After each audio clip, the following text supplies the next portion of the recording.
Hola, muy buenos días. Yo soy Marina Flores Cisterna. Mary Rose Weisman. Me llamo Achilles Gracia. Soy Valeria Lapuga. Lisbeth Nuño. Y vamos a hablar sobre el tema de México en la Guerra Fría. Vamos a hablar de la muerte de Rubén Jaramillo, Tlatelolco en 1968. y las desaparecidas de Guerrero Mazatlán. Disfrútelo. Dale like.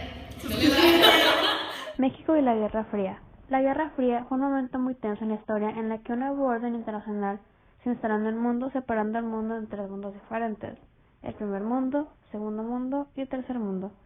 Aunque México no tuvo un papel en la Guerra Fría, se vio afectado por esta de varias formas, como en el ámbito económico, social y político. Además, con el nuevo orden mundial, fue clasificado como un país tercermundista. Adolfo Ruiz Cortines y Miguel de la Madrid Hurtado fueron los presidentes que gobernaron en México durante el periodo de la Guerra Fría. Las relaciones internacionales con Estados Unidos fueron un poco diferentes, ya que Estados Unidos llegó a sospechar de México por sus relaciones con países como Cuba, como sucedió en el sexenio de López Mateos, ya que en ese entonces Estados Unidos estaba ocupado con su campaña anticomunista. En la economía, la Guerra Fría se vio reflejada en la industrialización de México.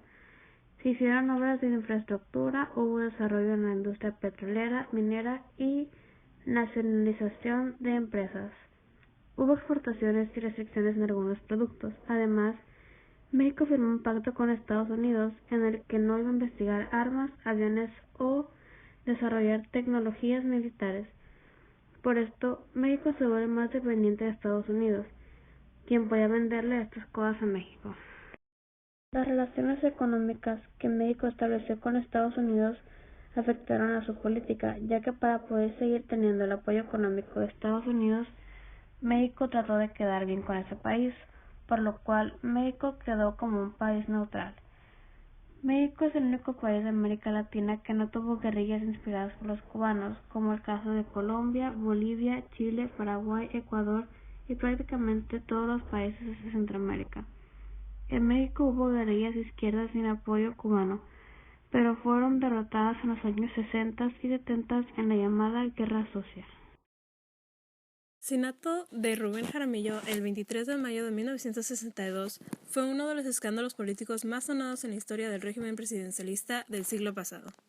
La vida de Rubén Jaramillo fue paralela a la de la Revolución Mexicana.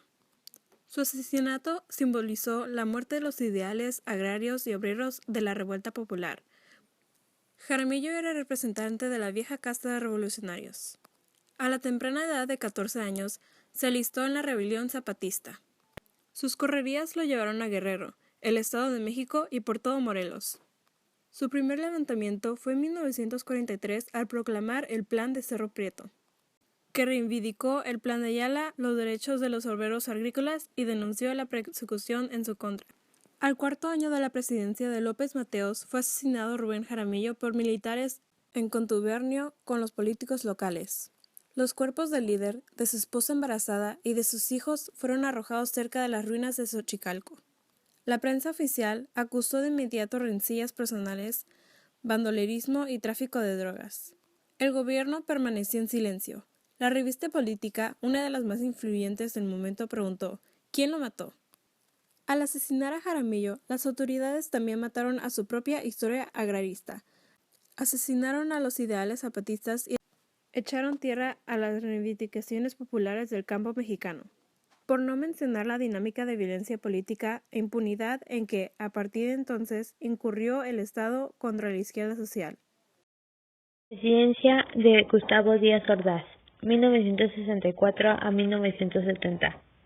Fomentó el desarrollo económico, impulsó un reparto agrario integral, la industrialización rural y las obras de irrigación.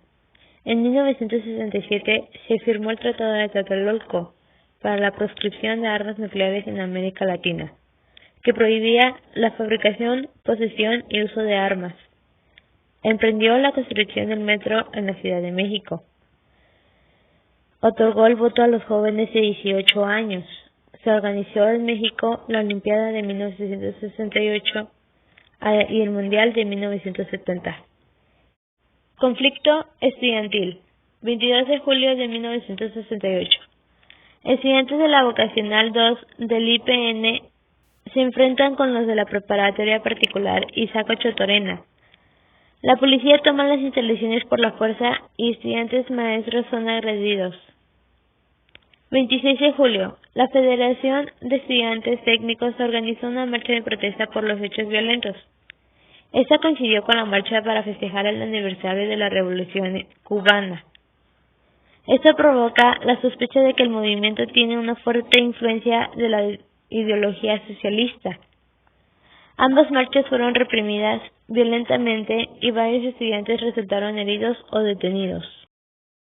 El ejército entró a la Escuela Nacional Preparatoria volando con una bazuca a la puerta de madera del siglo XVIII. Varios jóvenes resultaron heridos de gravedad y otros tantos fueron detenidos. 27 de agosto.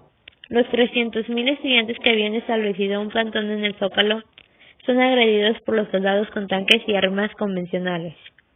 1 de septiembre. En su informe, Díaz Ordaz señala que los manifestantes trataban de prestigiar el país por la evidente llegada de los Juegos Olímpicos de 1968 y da a entender que será necesaria la intervención militar del ejército. 2 de octubre. En la Plaza de las Tres Culturas de Tlatelolco se lleva a cabo una congregación de manifestantes. El gobierno decidió poner fin al conflicto. Dispuso batallones militares rodeando la plaza. Además, se apoyaron del batallón Olimpia, equipo de francotiradores destinados a proteger las Olimpiadas. Se concentraron en las azoteas de los edificios que rodeaban la plaza. Una vez iniciando el mitin, se dio la señal, y los soldados dispararon con sus ametralladoras contra los asistentes. La agresión terminó con un número indeterminado de muertos, aproximadamente 400, cientos de heridos, más de 2.000 detenidos y varios desaparecidos.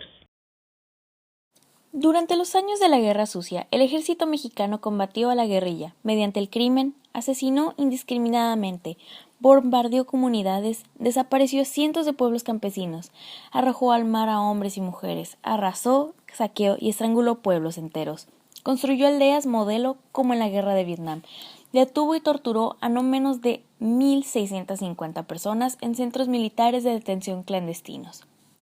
En documentos oficiales se da cuenta de una estrategia planeada, conocida y autorizada por el entonces presidente Luis Echeverría.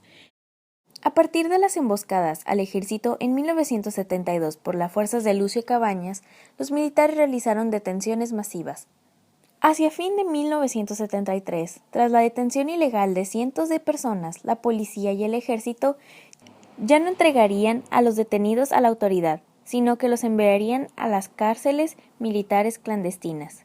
Se registró de 1.650 casos de gente que fue detenida y torturada en cárceles,